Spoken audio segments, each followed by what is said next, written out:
We've reached now the part 3 of the series of videos on Affinity Designer Basics, and we'll be speaking about this text menu and going through these areas. There'll be quite a few familiar things to you, like a paragraph, characters, and so forth. And as I mentioned before, we're not going to dive too deep into it because it can become quite complicated. So we're going to do a surface level thing, but it's going to empower you to know where these features lie. And I'll focus on 1 or 2 items. Just a important statement to make right from the word get-go. Affinity Designer is designed to handle things like a poster, brochures, design factors that is maybe 1, 2, 3 pages. But when you start to work in booklets, when you're designing an entire magazine of 100 pages or 200 pages or 50 pages, you want to work in a tool that's going to give you the flexibility of working with pages and page layouts. Now, in the range of the Serif company's products, they've got Affinity Designer, which is the one we're talking about, Affinity Photo, which deals just with photos, and they cross-pollinate. They have features that work across both of them in each of the applications. But the one dedicated to publications is Affinity Publisher. Now, this was the last one that came out in the series of these 3, but it's worthwhile mentioning this now so that you have an indication that depending on the type of project you're doing, if you're going to go for that multi-page magazine, booklet, lot of layout, come to Publisher. Okay, so let me just open up a new page here just to show you. So if you're working inside Publisher, what is unique here is you have 2 personas up here, which we used to personas in my explanation in Affinity Designer, but these personas are quite different. They're literally the program themselves. Now, I have Affinity Designer open there.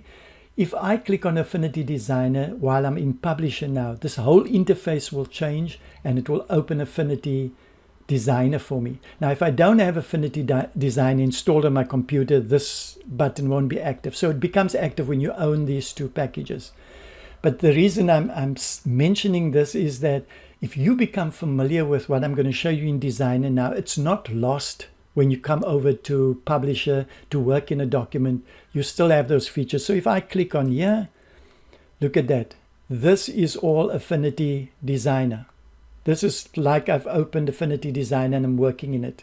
But I'm still working in Publisher. All it does, it changes the whole user interface and gives me this. Usually what we have to do, we have to go to File and go say Edit in Designer, which means it takes us out here. Although it's seamless, it still takes us out into the other program. Whereas in this case here, we're literally bringing this whole interface in here and it's just switching in between. So if you wanted to do something that I'm showing you now in Designer, you look at the text menu, all of these things will be what we see in the Designer program itself. So don't be too worried that you've got to learn 2 things. Once you learn Designer, it works the same across whether you're opening it up in Publisher or whether you're opening it up in the Designer program itself. Click back there onto Publisher and I'm back into this interface. As I mentioned there, you can see there's things like master pages and all that. But let's get back to the lesson at hand. I'm going to close the Affinity Publisher program. So we go to the text menu. Starting on top here, you notice we've got 2, 4, 5 menus here, and all they are doing is saying show something. Okay, so it's pretty simple in that if you want to make shortcut keys, you can look at the edit session that I did to show you how to do shortcut keys. But if you wanted to create shortcut keys or use shortcut keys to open up the character panel and so forth, you can go ahead and do that. But before I pop up these different sets over here to show it, just to show you where you usually would go to place the text on a document. So there's the icon over here. If I click and hold my left mouse button, it shows me 2 options. One is artistic text, which is, if I show you there, I draw. When I do this draw, keep left mouse button down, it shows me whichever font I've selected, and I'm dragging out the size. So when I let go there and I say hello, this object now is treated as an artistic tool. So I can manipulate it accordingly. I can change the fonts, I could change the text, everything. But here, if I do a stretch, it's going to stretch the entire object. Okay, so this is the difference between that setup and if I come here and I say, give me a text frame. Text frame is where we are able to put text inside and it will move down. Now, instead of me doing all this funny text, let me just delete that. I can just come in here by the text tool, and here under filler text, I'm going to just click there and it will put in some text. So this gives me a guideline if I want to do a layout, and I'm choosing that size font, how it will work. But I'll get to that when we get further down the way. Okay, so these are the two different type of text areas that we can drop down onto a document when we're working. Important is if you don't find this frame text over here, I'm going to show you under view. Let's go view. If we go down here, you'll see there's customize tools. If you click that, you'll see a dialog box with all the customized tools, and it's pretty much you drag it and drop it into that area. I've got 2 columns here because I set it as 2 columns. I could set it as 1 column, but I prefer working with 2 columns. Once you're happy with that, if you don't have that text here, you can just drag it across. Now, just important, this text is a text frame. That's the artistic tool. But if you take this one across, it takes both of those features in and it will work with the pop out over there. So I prefer just using that one there. So let me close this. So that's how we have access to the text. So let's get now to text and show character.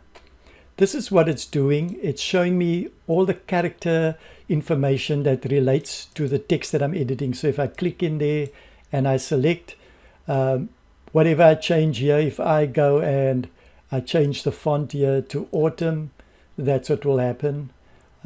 So it's like normal character manipulation that you'll find on any word processing application.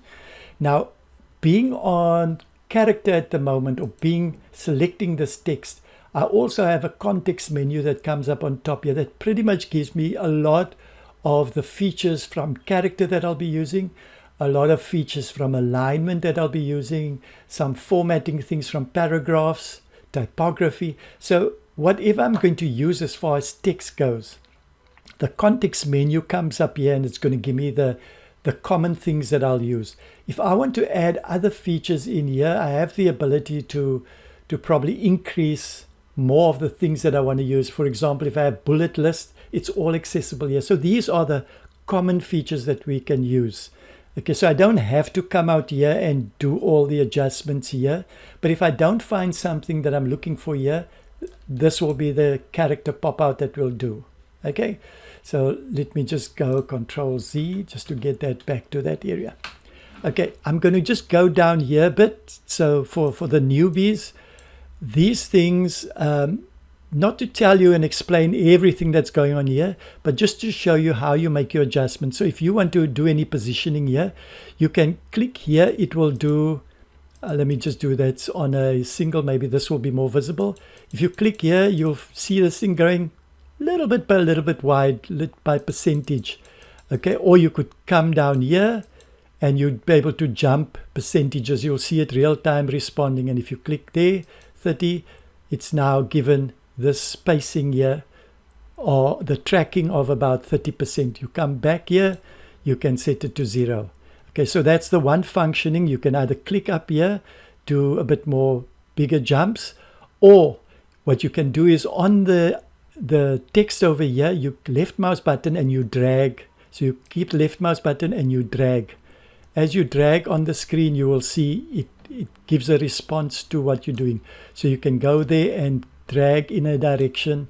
It responds much slower, but you are able to do that adjustment. Or the other ways, you can click in there, press 0, or type in whichever value you want. If you push 20 in there, it will pull up at that value. Okay, so we're just going to go 0. We keep that at 0% over there. Okay, and the same works here. If you want to change, you can slide on that area, or you could just go and type in there the actual default value. And that goes with all of them down here. The other one that I want to show you here, these are sort of superscripts and that sort of thing. You'll be able to access them in lots of other areas. Maybe we should just bypass that for this while. Language is dependent. There's a spelling feature in the text area, and that would most likely take from that language setting. So that's technically what I want to cover on that area. Just important to note that if you are editing any text, there's also a right click on the text, and you'll see things happen and pop down there where lots of the features that I'm showing you now would be accessible depending on what you are selecting. So if you're selecting this area now, you can right click and you could say, let's change the size. Let's change the character tray to bold. So you have these right clicks available to you also. So pretty much it occurs in the character panel, it occurs in the top area, it occurs when you right click. You've just got to find which area works well for you.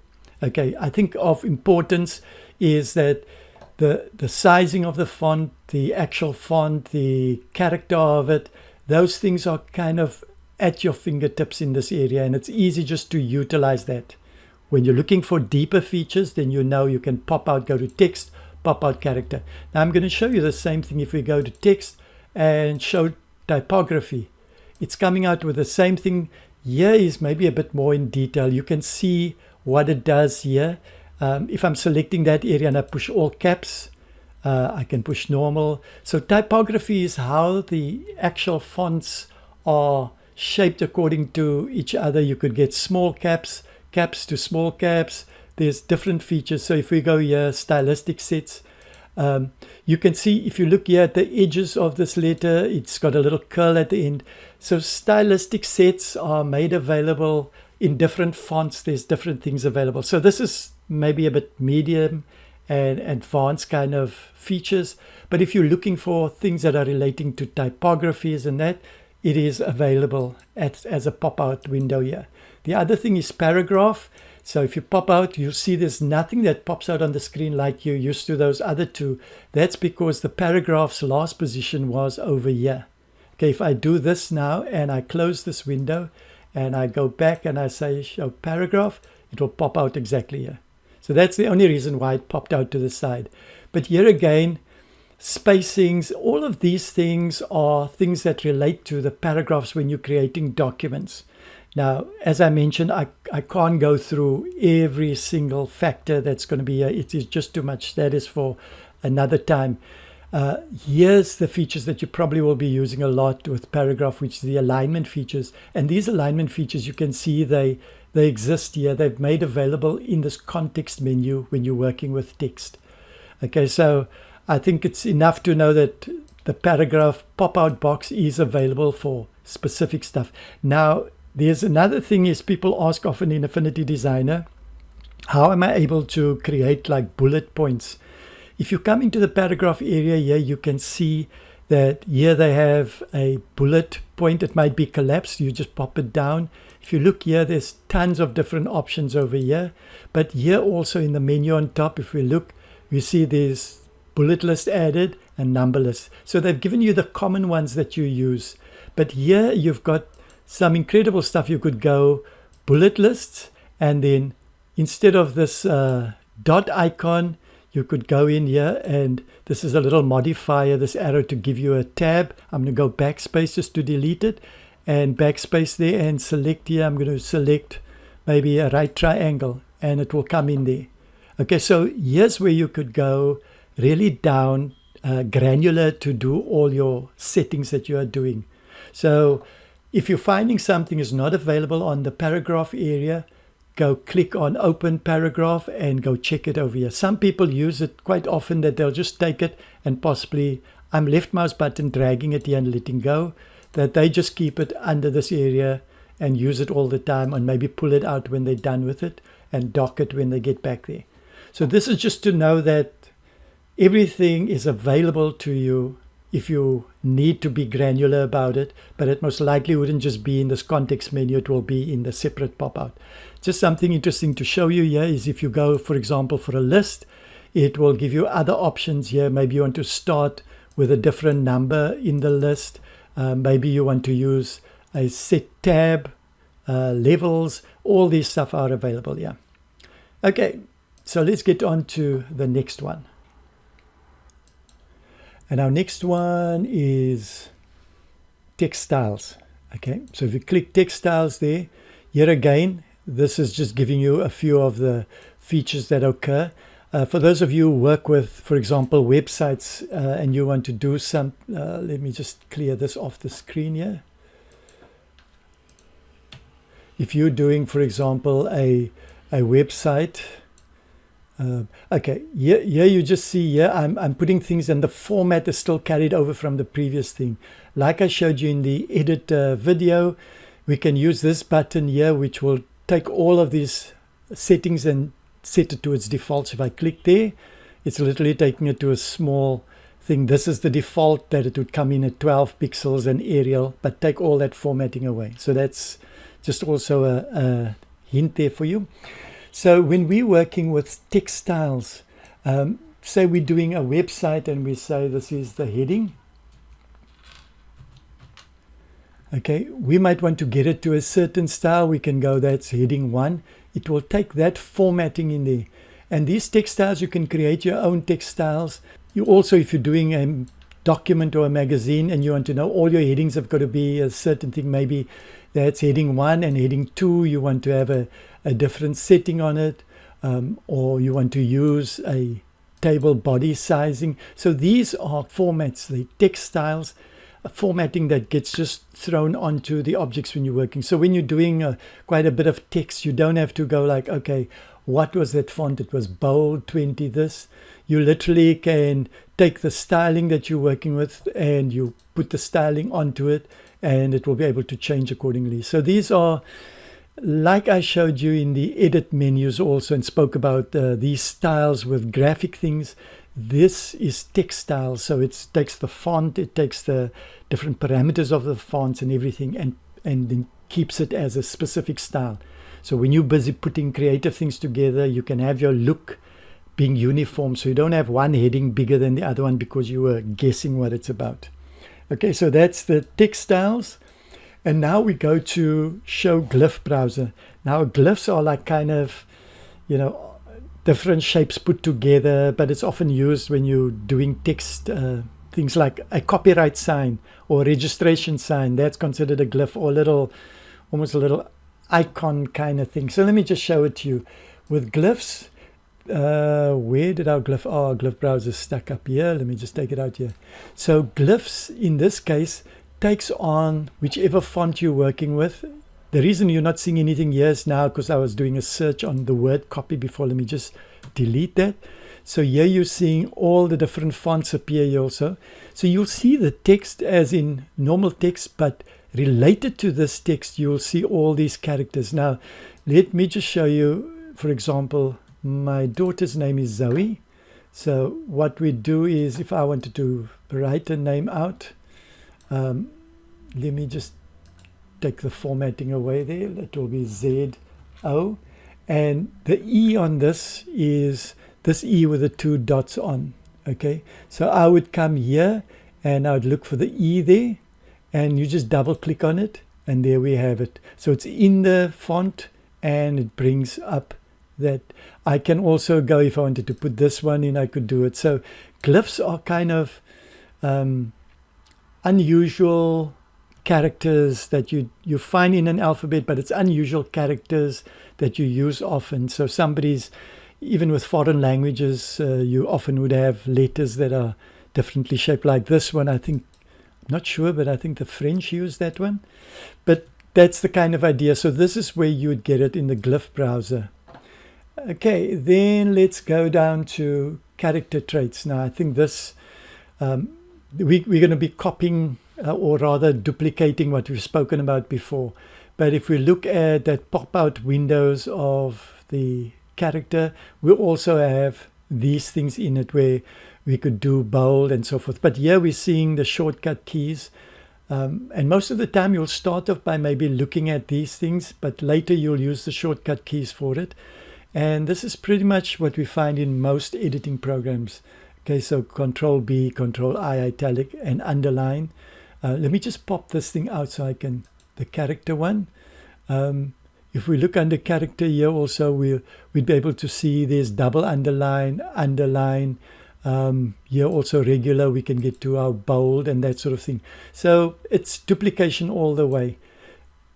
There we have our character traits. The strikeout one is something that will put a line through this object. So if I select this and I go text, let's go to character trait and strikeout, it puts a line through it.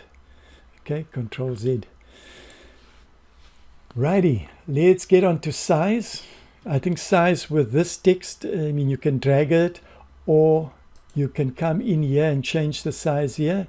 But in this case, I think the thing of value here is when you look at size, you see that they've got some modification keys there, which is Control plus the greater than, the less than sign. So let's go with Control. If we select this and we go Control, and to get the greater than sign, I've got to keep Shift down with my right hand also. So Control, Shift, and greater than, and then it does it. Because I can't just get the greater than down without pushing the Shift, and now the less than. So those are things that you can nudge along the way, or you could just go and use the normal tools where you select the object and you size it this way. This is with the artistic tool. When you have the other one with this frame text tool, then you've got to change the font size quite a bit differently. You've got to select the font, and then probably that feature would work so much better.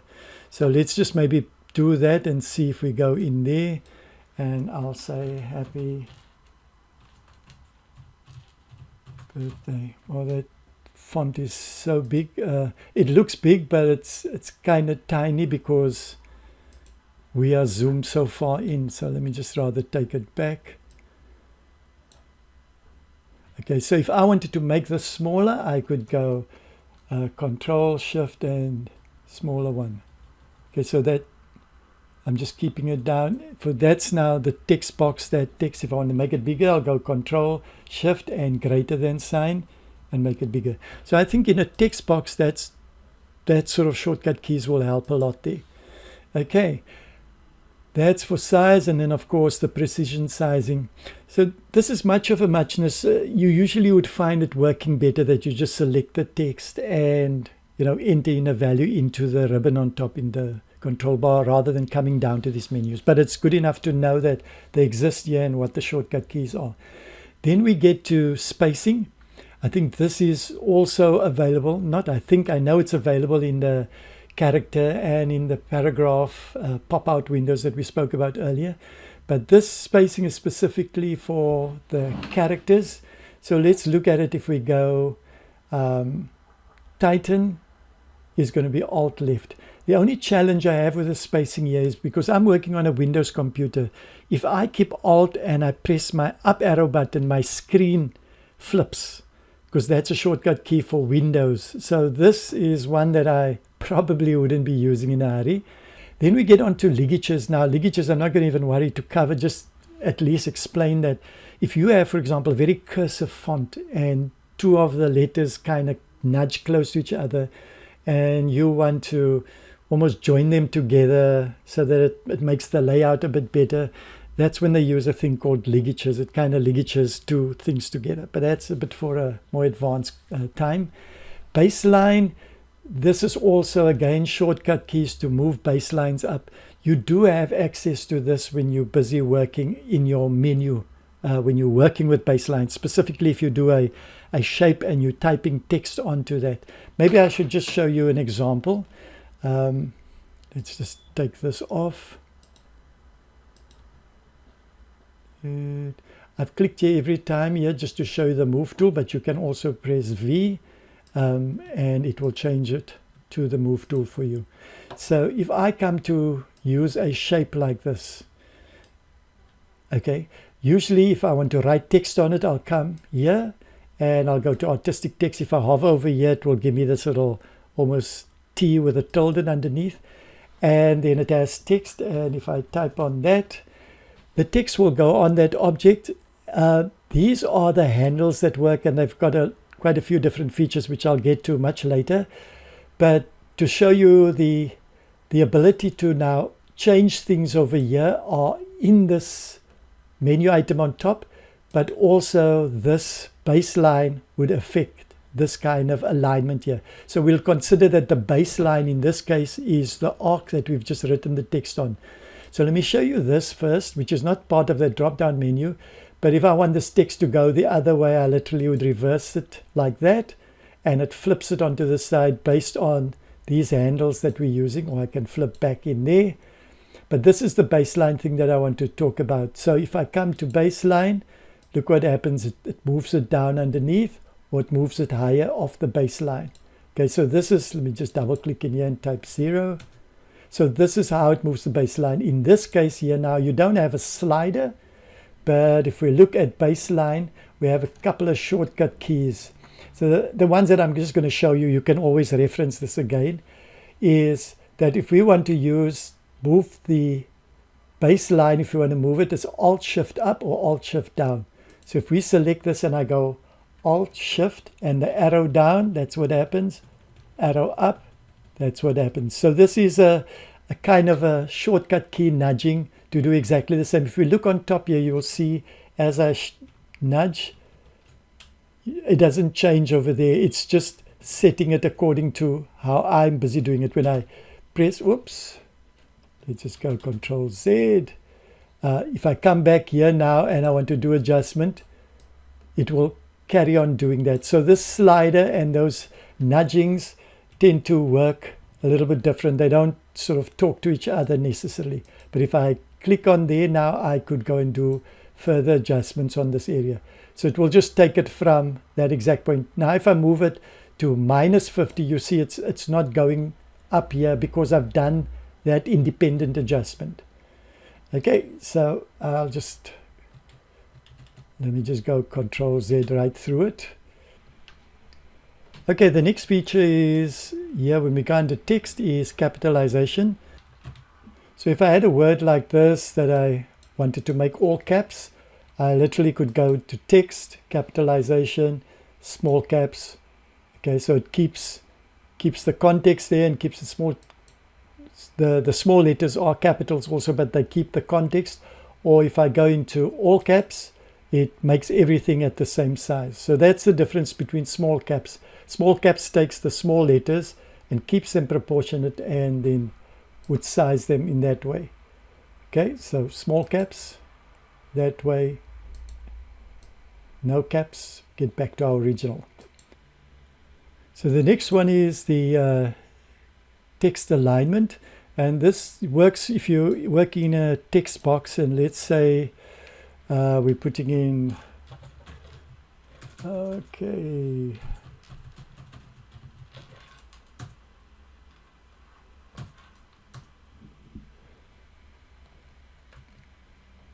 just clear all the formatting out here. This is the space, that. So if I had this alignment and I had spaces here, I could come to text alignment, and then I could align to center, text alignment. Let's go to bottom. So within the text box, I can align the different objects. So this is what the alignment happens. It usually works with inside a text box that this effectively works. Not so much in a artistic text, because artistic text has its own container and it's not that much required to move things around in context. Artistic text is usually like single words that you'd edit in, and if you go on multiple lines, you'd probably put it into a text box. Okay, so let me just click in this here and just do a full reset of all of this stuff so that we don't sit with any crazy settings on that. Let's go there. Okay, let's look at the next one here, which is textiles. And here again, this is the paragraph styles that we are talking about. If I want to show you now, if I go in and I'll show you the create a paragraph style, it gives me all of the different features. So I can create all the parameters from how the paragraph should be, the characters in it, the fonts, the typography. So I create that as a preset and I can save it. So when I'm working on a document, I can take that entire paragraph style, that formatting, and attach it to that document. It's extremely powerful, but it's for more advanced users will be using that sort of setup. Okay, so that applies to things like your paragraph styles, creating a paragraph style. Here also you have, if you're busy doing a paragraph style and you want to modify it, you can update it, delete it, etc.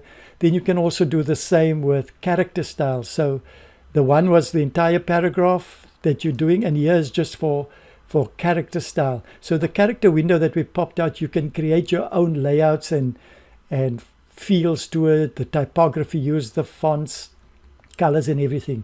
It's very much like the styles we use for structures, for shapes and that, but it relates to the text that you're using in a document. Okay, just to know that it does exist, and you could get other people's styles and apply it, or you could create a style for your document.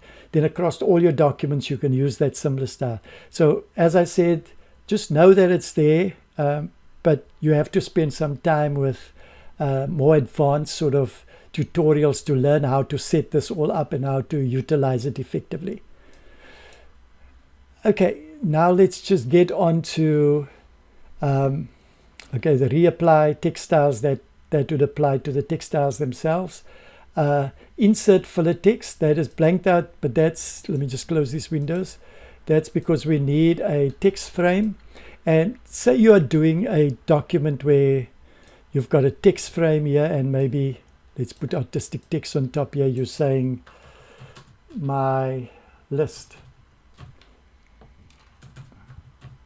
So that's your list, and you want to have content in here, but now you don't have content yet, but you want to see what the layout looks like with the size of a font. Maybe you want to choose, let's go, let's leave it at 12. Maybe choose italic as a font. And maybe not Arial, maybe you go Remo. So that's your settings on there. So you want to see what it looks like, then you'll come to text and you'll do insert filler text. What it does is it takes those settings, and I'm going to just drop this to be a bit smaller so that we can see it on the page. But it puts it in this box. So if you are moving the box and you want to see kind of how it looks, and maybe you want to have a second column, I mean, just duplicate this, pressing Control and then dragging with the left mouse button out. But then you can see, okay, that's what it will look like. And maybe you want to make a thin column, and let's zoom out, and then you want to make a very broad column. So you don't have to worry about every time adjusting the text. Okay, I've zoomed very far in, but you don't have to adjust and put in more text. This text will fill the box accordingly as you're moving it. So it's an excellent tool. I think a lot of other programs have copied this now, other companies, to give you this filler text. But it's just a good tool to see how you're going to be laying it out. And once you get to that, then you can click on there and replace this text. But interesting thing you should just note while I'm at it, if you double click on here, as soon as you type or paste anything into it, then you're going to find all this text is going to disappear, and just the text that you're typing in is going to be there. So if I type S, everything disappears. Go Control Z, it comes back. If you want to edit this for some crazy reason, if you want to edit it, you've just got to right click on it, and you've got to say expand field, and then this will all become editable text inside. Okay, but that's just a little hint on that. The other thing that I think is worthwhile mentioning is with everything you do with text, if you right click on it, you're going to get another context menu. So if I go and I draw another frame tool here, and I say happy there, if I right click onto this, I have a few other features that come up over here. Okay, and as I mentioned before, it's just too much to keep going through all of it, but you'll see common things like the spacing and that sort of thing that comes up. So there's a context menu that comes up when you click right mouse button click. There's also a context menu on top, and then of course if you click on the pop out character thing, you have all those settings. So it's multiple boxes, multiple ways of getting to do the modification. Even at this stage, you can drop in filler text here. So if I'm here, I could literally go there and just say insert filler text, and it will add that filler text into that area for me. Okay, and you'll notice that it keeps structure independent of how I put it in, but that word that I've put in there is still the same. So I can keep saying, I can keep typing in there and it will keep all that formats and use the same kind of filler text feel to it. So that's actually a great tool just to remember. A right click on there will give you some additional features. Okay, as we get to the end here, we are looking at insert character. And here again, it's inserting dashes, line breaks, soft hyphens. You can, fiddle around with this. If you want to create a line made out of dashes, you literally can use this here. But in Affinity Designer, it's just easier just to take a pen tool and draw a straight line. Okay, then we get to the last one, which is quite helpful when you're busy doing long documents and typing out stuff, is to make sure that the spelling is on. So if I put spelling on, it will be able to check the spelling for us when we are busy doing our editing. Okay, so check spelling while typing, or just check spelling, it will go there. So if you choose check spelling while typing, is you go there, it will start warning you. You can right click on it and it gives you the options as per normal editing. Okay, so this has been a session now going through quite a few things, and like I said right at the start, it can become overwhelming because there's features like set all over the place. So you can see it in the menu bars on top, you see it in the right button context, but just to know that there's all these features that you probably commonly use with text editors that are in these menus. And if they're not, then you do the pop-outs of these specific windows. So if you don't find anything in this bar on top related to character, you just pop out the window, and most likely anything related to character will be found in this dialog box that you have over here. So I look forward to speaking to you again for part 4 as we cover layers in Affinity Designer basic video series.